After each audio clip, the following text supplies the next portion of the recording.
বিসমিল্লাহির রহমানির রহিম। সুপ্রিয় দর্শক, আসসালামু আলাইকুম। রেনিস কিচেন থেকে সবাইকে অনেক অনেক শুভেচ্ছা জানাচ্ছি। আজকে আমি যে রেসিপিটা শেয়ার করব এটা হচ্ছে নুডলসের একটা রেসিপি। এটা হচ্ছে এগ চিজ নুডলসের স্বাদে ভিন্নতা আনতে এরকম একটা রেসিপি ট্রাই করা যায়। আর এটা খেতে কিন্তু আসলে অসাধারণ ইউনিক একটা স্বাদ। তো আশা করছি ভিডিওটি ভালো লাগবে। আমি চলে যাচ্ছি মূল ভিডিওতে। গরম পানি, ফুটন্ত গরম পানির মধ্যে আমি একটু সয়াবিন তেল নিলাম, নুডলসটা সিদ্ধ করে নেব। এতে করে কিন্তু নুডলসটা ঝরঝরে হবে, একটার সাথে একটা গা লেগে যাবে না আর কি। নুডলসটা দিয়ে আমি 2 প্যাক এখানে ম্যাগি নুডলস ইউজ করেছি। 2 মিনিট রান্না করে নিলে নুডলসটা ভালো করে সিদ্ধ হয়ে যাবে। আমি সেঁকে নিচ্ছি আর রান্নায় চলে যাচ্ছি। আমি পরিমাণ মতো সয়াবিন তেল নিলাম। এখানে নিয়েছি পেঁয়াজ কুচি, রসুন কুচি আর কাঁচামরিচ কুচি দিয়ে সামান্য একটু ভেজে নেব হাই হিটে। মিনিট খানিক ভেজে নিলেই হয়ে যাবে। আর স্বাদ মতো লবণ দিলাম। লবণটা একটু বুঝে দিতে হবে, কারণ সস ইউজ করব, সসে কিন্তু অনেক পরিমাণ লবণ থাকে। সামান্য একটু নেড়েচেড়ে মিশিয়ে নিচ্ছি। আর এই পর্যায়ে আমি গাজর অ্যাড করেছি, টমেটো সস অ্যাড করেছি আর সয়া সস অ্যাড করেছি। যে ক্লিপটা আমার স্কিপ হয়ে গেছে। আমি সবগুলো সবজি একটু সটে করে নেব 2 থেকে 2.5 মিনিট। আর এ পর্যায়ে কিন্তু আরও অনেক সবজি অ্যাড করা যায় হাতের কাছে যদি থাকে, যেমন ক্যাপসিকাম, তারপরে মটরশুঁটি, পাতাকপি ইত্যাদি। তো আমি সবজিগুলো একটু সাইড করে একটা ডিম ভেঙে দিচ্ছি। ডিমটা এরকম করে কুচি কুচি করে নেব, রান্না করে নেব আর সবজির সাথে মিশিয়ে নিচ্ছি। আর দিয়ে দিচ্ছি সিদ্ধ করা নুডলসগুলো আমি সবজির সাথে ভালো করে একটু মিশিয়ে নেব। চুলার হিটটা হাই থাকবে এই পর্যায়েও।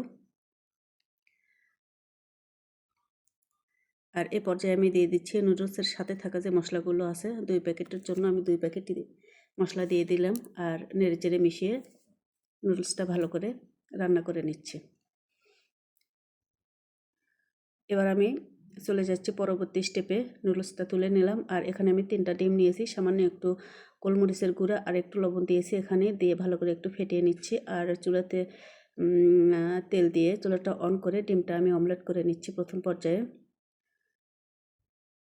সবগুলো ডিম দিয়ে চুলার হিটটা লোতে রেখে আমি ডিমটা এখানে অমলেট করে নিচ্ছি। আর এ পর্যায়ে রান্না করা নুডলসগুলো উপর থেকে দিয়ে দিচ্ছি। চুলার হিটটা একেবারে লোতে থাকবে। এই পর্যায়ে দিয়ে দিচ্ছি এখানে আমার হোমমেড নুডলসের মশলা আর দিয়ে দিচ্ছি ক্রাশ করা মরিচ সামান্য পরিমাণ। ঝালটা বুঝে দেবেন যার যার পছন্দ মতো। আর উপর থেকে দিয়ে দিচ্ছি চিজ, এটা হচ্ছে মোজারেলা চিজটা দিয়ে আমি ঢাকনা দিয়ে রান্না করে নেব 2 থেকে 2.5 মিনিটের মতো, একেবারে লো হিটে। 2 মিনিট পর আমি ফিরলাম। আমার রান্নাটা হয়ে গেছে। চুলাটা অফ করে আমি পরিবেশনের জন্য তুলে নিচ্ছি।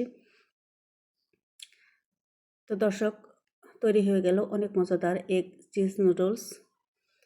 অল্প সময়ে কিন্তু তৈরি করা যায় আর খেতে কিন্তু আসলে অসাধারণ একটা রেসিপি। আর সবারই পছন্দ হবে এমন একটা রেসিপি। তো আমার রেসিপিটা যদি ভালো লাগে একবার ট্রাই করবেন আশা করছি। আর আজকে রেসিপি দেখার জন্য সবাইকে অনেক অনেক ধন্যবাদ জানাচ্ছি।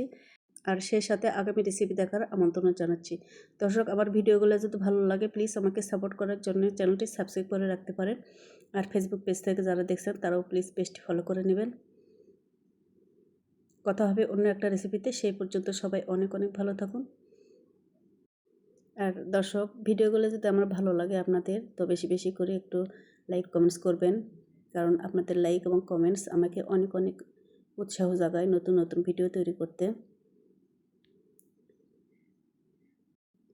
তো সবাই অনেক অনেক ভালো থাকুন। আল্লাহ হাফেজ।